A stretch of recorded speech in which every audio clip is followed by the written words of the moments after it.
Yesterday, James Harden finally got traded in this mega blockbuster deal that saw the Houston Rockets collect 4 unprotected first-round picks and 4 unprotected pick swaps, and a whole other host of things happened in the trade. But bottom line, James Harden is on the Brooklyn Nets. So what kind of effect is this going to have on the Toronto Raptors? Let's get into it. Welcome to Amateur Sports, everybody. Thank you so much for joining me today. This is the channel where you get NBA content with a focus on the Toronto Raptors at least 4 days a week. So if it is your first time here with me today and you like what you see, you want more of myself talking about the Toronto Raptors in videos just like this, make sure you hit that subscribe button down below. Join the movement. Show your support to the channel. Thank you so much for the 1,600 subscribers on the channel. We're growing very fast. Very grateful for that. But today we're talking about the James Harden trade to the Brooklyn Nets. And, you know, it doesn't come out of left field, really. We knew James Harden was going to be on the move after, well, especially after what he said in the press conference after his last Houston game. Finally on the move to the Brooklyn Nets, and Houston came away, I think, like bandits with this one. This is as good of a package as they were going to get, getting Victor Oladipo, Dante Exum, Rodion Kurucs, and 4 unprotected first-round picks and 4 unprotected pick swaps. Pacers got Caris LeVert in a second rounder, and the Cleveland Cavaliers got Jarrett Allen and Taurean Prince. I think Jarrett Allen was a big pickup for them. Now, as much as we're going to look at everything about this trade, we're going to put our Raptors spin on this. What kind of effect is this going to have on the Toronto Raptors for this season and for the foreseeable future? Now, quickly to touch on what I think this means for Brooklyn, I think that Brooklyn, I mean, it's championship or bust times infinity here. They have to win a championship in the next 2 years with 3 guys on their team like this. You have arguably the best point guard in the league. I don't think they do, but arguably the best point guard in the league, arguably the best shooting guard in the league, and arguably the best small forward in the league. Now, I don't think Kevin Durant's the best small forward, but he's certainly a top 5 player in the NBA, and you could make a case for James Harden to also be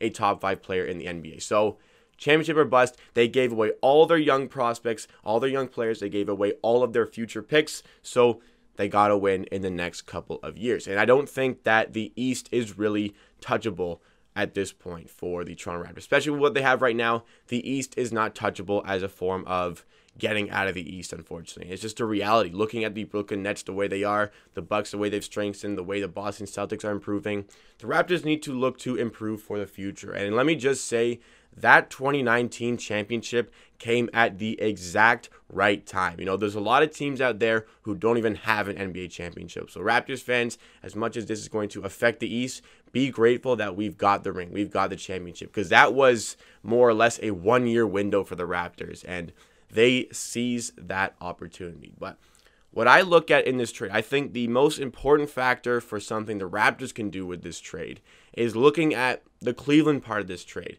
because the Cleveland Cavaliers now have Jarrett Allen, Andre Drummond, and JaVale McGee. The Raptors, who really need a center, I think should be looking at the Cleveland Cavaliers as someone they should be trading with in order to acquire a big. It's no secret that Baines and Alex Len have, you know, let's say it nicely, they have underperformed for the Toronto Raptors. Chris Boucher is playing really well, but we need an actual sizable presence in the paint, especially playing other teams in the East like the Philadelphia 76ers. Now, Boucher can play all he wants against the Nets because they don't really have any bigs left other than DeAndre Jordan, but we do need some sizable presence to get our rebounds when we're playing another team with an actual big man. Not every team has it, but some teams do. And I think that the Raptors really should be looking at JaVale McGee. That would be, I think, an easy one to acquire at this point, especially with Jarrett Allen and Andre Drummond ahead. But if the Raptors could somehow go out and make a trade for Jarrett Allen, I think that we would be significantly better. We would be significantly better because Jarrett Allen is a fantastic rim protector. Very good at blocking shots and also very good at getting his points at the rim. And Jarrett Allen is only 22 years old. That would be a guy who is pretty high on my wish list after this trade. I don't think that the Cleveland Cavaliers will be necessarily wanting to move him. They probably see him as their big man for the future, especially Andre Drummond's contract expiring. Probably going to hit free agency and move to a contender, if a contender wants him, that is. But Cleveland Cavaliers probably going to want to hang on to Jarrett Allen, but, you know, even JaVale McGee's there. The Raptors could be looking at a guy like that. Other big men available, maybe Hassan Whiteside on the Sacramento Kings. He'll definitely be available for some trade talks. And a lot of you in the comments are looking at somebody like Miles Turner for the Raptors to trade for. Now, Miles Turner, I love Miles Turner. I think he would be fantastic for the Raptors. Again, elite rim protector, one of the best in the league, can also shoot the three ball on the other end. And if you can bring that to the Raptors, it would definitely improve them heavily. But that would be a hefty asking price from the Indiana Pacers in order to acquire that. But would they be unwilling? They don't think they'd be unwilling. They have two big men, and we saw last year that they tended to play better when they only had one on the court. But this year's a different story. Indiana are flying high in the Eastern Conference.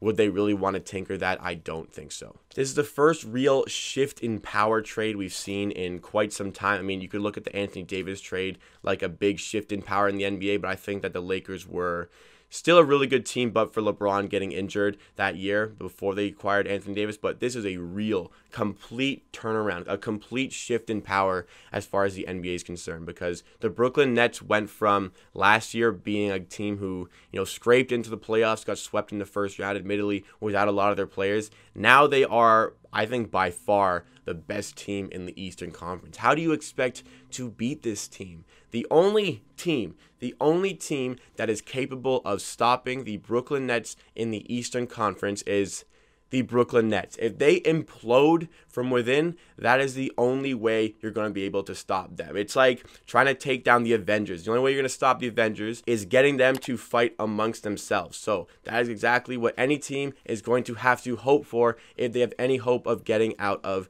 the Eastern Conference. You have Kevin Durant, James Harden, and Kyrie Irving. That is easily 2 top 10 players, arguably 3, and easily at least 1 top 5 player. So how are you going to be able to stop that team from getting anything they want? You cannot guard all 3 of them. If you want to pick one, sure, you can nullify one, but you cannot stop all 3. The Raptors, who are sitting at 2-8, and we are kind of crying out for them to make a trade, I think at this point, you really can't strengthen your team to be competitive in the Eastern Conference. It's the sad reality, but you can't be a contender in the East given what other teams are producing, how good other teams are. It's just unfeasible to imagine them taking down this Brooklyn Nets team. So I think the Raptors should look at making this their transition year. I think it was going to be a transition year all along. And look at acquiring players who are going to make them better next season. But I don't think we should throw away this season completely. I want to work on this season to develop the likes of Fred VanVleet, OG Anunoby, Pascal Siakam, Malachi Flynn to be even better for next season. Let's improve from within. That's always kind of been our thing because we've been unable to pull off blockbuster trades like this, other than the Kawhi Leonard one, but unable to attract blockbuster guys in free agency. So I think improving from within is going to be the key success factor for the Toronto Raptors. We can't pull off a trade like the one we just saw for James Harden. The Raptors, I mean, I'm not disappointed that Harden didn't come to the Raptors. I know a lot of people wanted to trade for James Harden, but I do think it was a bit unrealistic to see the Raptors being involved in that trade, trading away that many first-round picks, especially when the Raptors are a team that needs to improve from within, like I was saying. Those draft picks are kind of necessary, but if a really good talent is available and you really want to strengthen your team this year to be a middle of the East kind of team, a middle of the East in terms of your playoff seed, that is, sure, trade away a couple of them. I was a big fan of Zach LaVine. Maybe the Raptors want to go after Bradley Beal, but I think the biggest thing right now would be to go after a big man. And looking at the Cleveland team, they've got 3 that I would like to have on the Raptors. Obviously, would prefer Jared Allen over any of them, would prefer Andre Drummond over JaVale McGee. But if JaVale McGee is available, I don't think that is a bad option for the Toronto Raptors to pursue over the next little while. I mean, I think a lot of people have recognized that the Toronto Raptors need a big man. So why not go after Cleveland? They have 3 that they don't need. They don't need all 3 of them. They need 2 max. Those are guys who are not versatile in their positioning, who cannot play power forward. So go after one of them and bring them to Toronto. So the Raptors at this present stage have not made a move since the NBA season has started.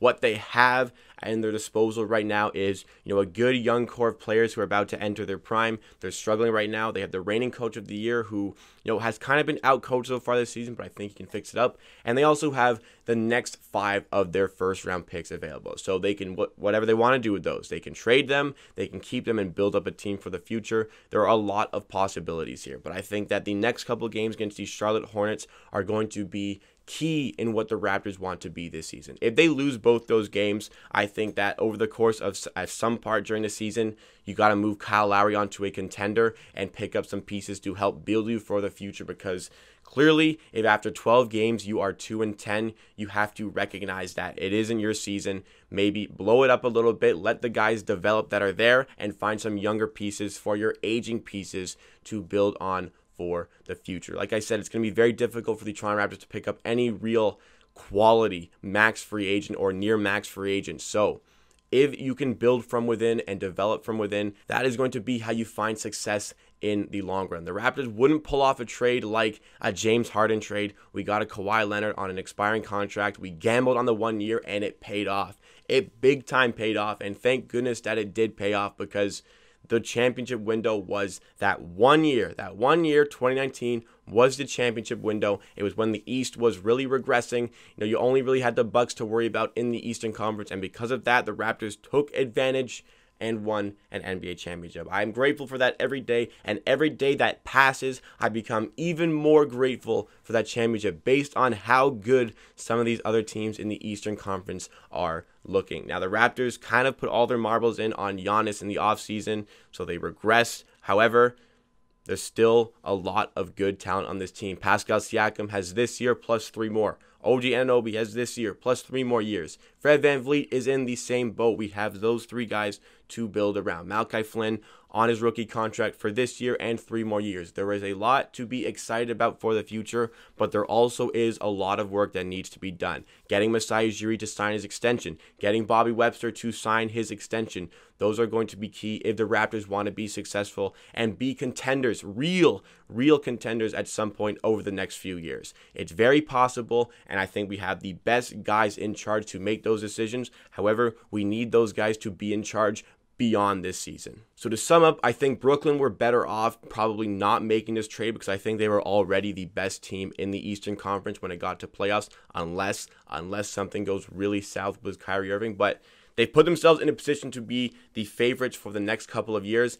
We'll see if that pays off. It pays off if they win a championship. It does not pay off if there's no championship in the next couple of years. I think that, again, summing up again, the biggest thing for the Raptors here is that the Cavaliers have some centers available, so a trade should be in motion from Masai Ujiri in the very near future to bring in a big, and I think the Cavaliers have 3 desirable ones to bring into the franchise. The Raptors have a lot of work to do to be real contenders again, but it's not far-fetched. They have some moves they need to make, but it is possible to get there in the next couple of years. Let me know all of your thoughts and opinions on this James Harden trade, how it affects the Toronto Raptors, how it affects the NBA as a whole. Let me know all of your thoughts and opinions in the comments down below. But that wraps up for me for today. Thank you so much for watching. If you are still here, please like the video if you like, and subscribe to Amateur Hour Sports for more content just like this. Live streaming is coming very soon on the channel, hopefully within the next 7 days. We are up and running with some watch longs, with some Q&As, lots of fun stuff planned. I just need the stuff to be here in order to make it happen. I'm impatiently